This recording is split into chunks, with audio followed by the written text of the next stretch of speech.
Bonjour tout le monde, bienvenue dans cette nouvelle vidéo. Donc aujourd'hui on va parler de Bomb Jack. Aujourd'hui ça va être une vidéo un petit peu spéciale parce que je pense vraiment que c'est la dernière vidéo sur Bomb Jack. J'enterre un petit peu le projet parce que je vous avais dit, j'ai pris du retard et j'ai un projet qui me tient à cœur que je voulais commencer à bosser dessus. C'est pour ça que j'étais passé en GDK 2.11, donc j'ai commencé à bosser sur mon projet. Donc pour l'instant, je vous le présente pas, je vous présenterai ça dans quelques temps. C'est un jeu que j'aimerais bien réussir à commercialiser dans quelques mois, quand il sera fini, ou quelques mois, voire peut-être un peu plus, mais voilà.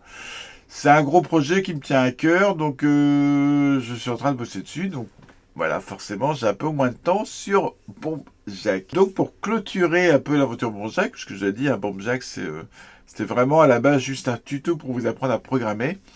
Je vous ai prévu différentes choses. Alors tout d'abord, hop, je passe sur le bon écran. Sur la page de Bomb Jack, ici, vous allez pouvoir télécharger le cover. Voilà. J'ai fait le cover pour la cartouche. Non, je vais pas. Je ne vais pas me payer. Hop, je vais vous montrer à quoi ça ressemble. Donc voici le sticker pour la cartouche, donc à imprimer sur une feuille autocollante. Alors je vais aller voir directement un imprimeur. Je pensais aller cette semaine, mais ouais, ça va être chaud. Donc je vais aller, voilà, je vais aller ce mois-ci, je vais aller voir un imprimeur, faire ça vraiment nickel. Je vous ferai une petite vidéo du rendu une fois fini. Donc voilà, le sticker pour la cartouche et la jaquette pour la boîte. Donc là, j'ai reçu mes boîtes vierges. J'ai commandé 5 boîtes vierges. Donc je vais pouvoir me faire ça nickel, la petite boîte avec la cartouche qui va bien. Donc, vous pouvez télécharger ça sur le site si vous voulez vraiment faire une version nickel. Sinon, au niveau des améliorations, j'avais juste corrigé un petit bug. Voilà, un petit bug. J'ai supprimé 2 bombes dans le level 2 afin de corriger un bug au niveau du dépassement mémoire. Mais ça peut une connerie. Je vais vous montrer comment on peut faire ça de manière beaucoup plus propre.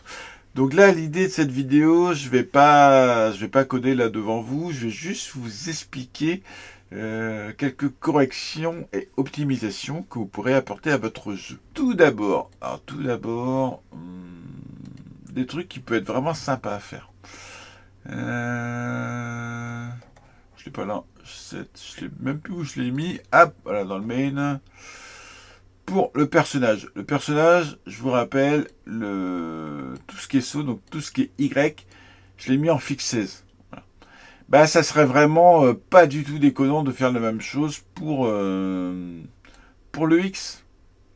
De mettre ça en fixe 16. Donc vous mettez ici en fixe 16. Et après, dans tout ce qui est déplacement et collision, vous passez en fixe 16. Sinon, ça n'a pas marché. Donc là, ici, les déplacements, hop, voilà. Il faut prendre en compte que c'est du fixe 16.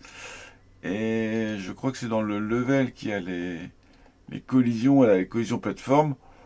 Bah là, pareil, comme vous avez fait pour le Y, il faut faire pareil pour le 16. Pour le 16, excusez-moi, pour le X. Parce que sinon, les collisions ne vont pas être reconnues. Donc ça, c'est vraiment pas déconnant à faire. Ça permet d'avoir un truc vraiment beaucoup plus précis. Donc ça, en idée à faire au personnage. Et là, je vois aussi la mouette. Bah, ce serait pas une très mauvaise idée de faire pareil pour le squelette. Bon, pour l'instant, il n'est pas animé, mais ça, vous êtes capable de le faire. Et de faire pareil pour la mouette. Parce que si vous le faites pour la mouette, l'avantage d'être en flotte plutôt qu'en entier, c'est que vous allez vraiment pouvoir réduire sa vitesse. Que là, sa vitesse est vraiment beaucoup trop rapide. Ça rend le jeu vraiment difficile. Donc ça, c'est une idée. Voilà, c'est une idée que vous pouvez faire. Changer tout ce qui est XY pour le squelette, la mouette et personnage, mettre tout en float pour pouvoir jouer vraiment plus précisément sur la vitesse. Donc là, pareil, hein, les collisions mouette et squelette seront à revoir. Les collisions bombes aussi, forcément. Player Y. Tout ce qui est collision, il faudra revoir, sinon ça ne marchera pas. Voilà. Et j'ai dû mettre dans ennemis, je pense, les collisions avec les ennemis.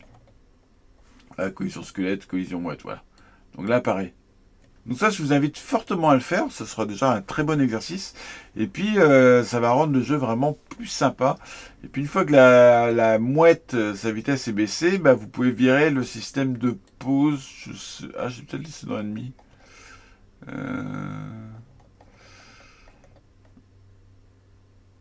Je ne sais plus où je l'ai mis. Ouais, le temps d'attente. Vous pouvez virer ça, comme ça la mouette elle fait plus de pause, elle se déplace juste de manière plus ralentie, comme sur le jeu d'arcade.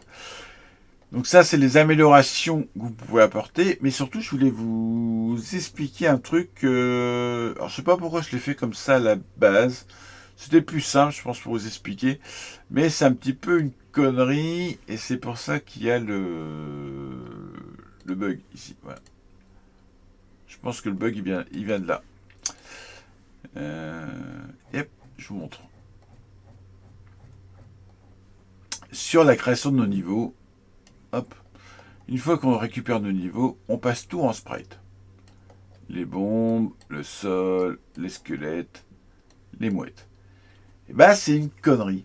Je vais vous expliquer pourquoi je vais vous montrer ça. Ah oui, hop, je compile. Donc là, tout est en sprite. Et bah c'est une connerie. Alors, la mouette, on est obligé d'être en sprite parce qu'elle se déplace. À l'animé, elle se déplace. Le squelette aussi, parce que normalement il se déplace, il est animé, on est obligé d'être en sprite. Les bombes, elles se déplacent pas, donc on n'est pas obligé d'être en sprite. Par contre, pour l'animation, c'est plus simple. Voilà, c'est plus simple. Il y a moyen de bidouiller les choses, mais voilà, c'est plus simple. Donc ça, tout ça, vous pouvez laisser en sprite. Par contre, les plateformes, quel intérêt d'avoir des plateformes en sprite? Aucun. C'est une connerie, et c'est une connerie que je vous ai appris. Donc on va revenir là-dessus. Donc les plateformes, elles se déplacent pas et elles sont pas animées, elles sont fixes. Ce qui fait que si on les place en sprite, ben on se bloque parce que la Mega Drive a une limitation sur le nombre de sprites. Donc on se bloque vachement là-dessus. Et donc c'est ici, voilà, ici. Il ne faudrait pas les passer en sprite, il faudrait les placer en tuiles. Faire des tuiles, comme je vous ai déjà expliqué, et passer ici, donc la sprite, une tuile, ce qui veut dire qu'au niveau des ressources, au lieu que ce soit déclaré un sprite, là, le sol, je vous montre juste là, au lieu que ce soit déclaré un sprite, j'aurais dû le virer, bah, c'est juste pour vous montrer, hein. C'est pas grave. Là, je remets ça, hop, voilà, donc que ce soit déclaré un sprite, je reviens, c'est une image, et puis là, forcément, il n'y a plus besoin de tout ça, juste en zéro, voilà. Vous le passez en image. Et une fois passé en image, ici, vous le passez en tuile, directement. Alors, une astuce, c'est que vous allez faire une tuile, comme on a vu la commande. Bon, je vous montre vite fait, hein, ça ne fonctionnera pas là, mais voilà, je vous montre vraiment la commande. J'ai piqué ça d'un autre code que j'ai fait. Donc là, on va charger la tuile en DMA.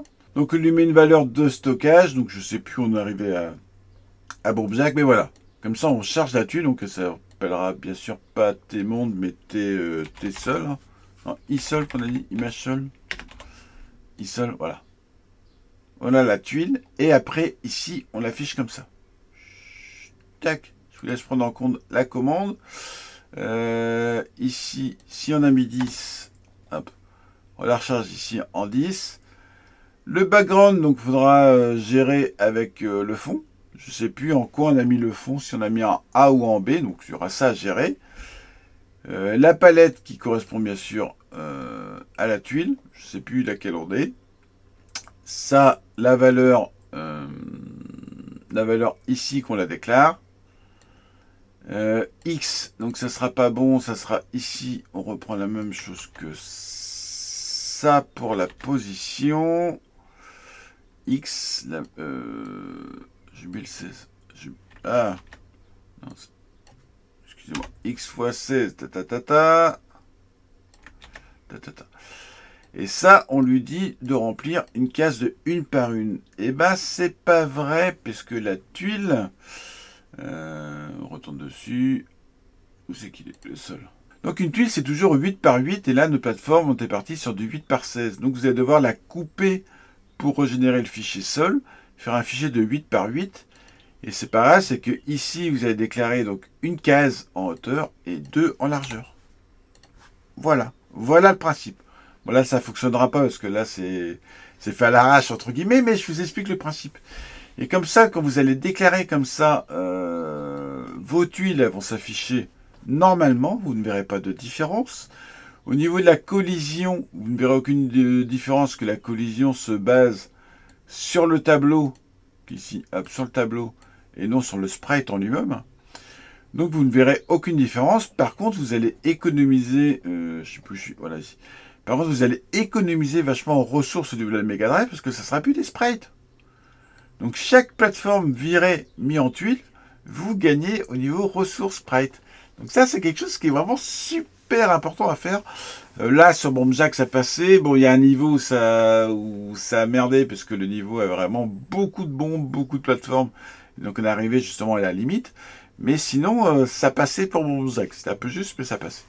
Mais je vous donne l'astuce parce que si vous avez un jeu qui a forcément plus de plateformes ou d'objets, de choses comme ça, bah ça va bloquer. Ça va vraiment bloquer. Donc tout ce qui est fixe, prenez l'habitude de le passer directement en tuile et non en sprite comme on avait fait là parce que c'était plus simple à expliquer. Donc voilà, c'est tout pour cette vidéo. Vous avez maintenant un peu plus de matière pour continuer Bomb Jack ou votre jeu. Je sais qu'il y a une personne qui voulait bosser un Pang. Bah c'est pareil pour Pang. Passez en tuile. Tout ce que vous pouvez, passez en tuile. Ok, c'est un peu plus chiant parce que vous êtes en 8 par 8 au lieu d'être en 16 comme on avait fait là. Mais après, rien ne vous empêche de faire une grille plus grande. Voilà, c'est possible. Ou d'ici trafiquer comme là on a fait pour la largeur. À vous de voir. Allez, c'est tout pour cette vidéo. Amusez-vous bien. Coder, coder, coder. C'est vraiment en codant qu'on apprend. Donc, continuez de coder, faites-vous plaisir. Essayez de coder plusieurs fois par semaine. Même si vous n'avez pas beaucoup de temps, essayez de coder une petite demi-heure, 2-3 soirs par semaine déjà. Voilà. Vous allez garder vos acquis et puis vous allez continuer à progresser. Moi, je retourne bosser sur mon projet. Je vous en parlerai prochainement. Et puis, de temps en temps, je ferai une petite vidéo tuto comme ça sur SGDK. Allez, bye bye tout le monde!